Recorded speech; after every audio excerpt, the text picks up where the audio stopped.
Class 11-এ Bengali. Galileo. কে লিখেছেন? সত্যেন্দ্রনাথ বসু। গ্যালিলিও কোন বিশ্ববিদ্যালয়ে কী বিষয়ে পড়াশোনা শুরু করেন? পিসাই বিশ্ববিদ্যালয় জ্যোতির্বিজ্ঞান বিষয়ে। গ্যালিলিও জ্যোতিষচর্চা করতেন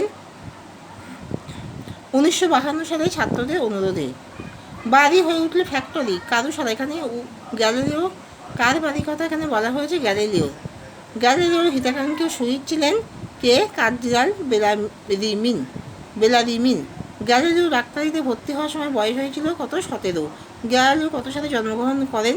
1564 সালে। গ্যালিলিওর পারিবারিক নাম কি? গ্যালিলাই। গ্যালিলিও দূরবীনে ধরা পড়েছিল বৃহস্পতি ও চাঁদের ছবি। গ্যালিলিও দূরবীনের ছবিকে ধার্মিকতা বলতেন যন্ত্রের কারসাজি। ইউরোপে পণ্ডিত মহলে হইচই বেড়ে যাওয়ার কারণ হলো গ্যালিলিও দূরবীন।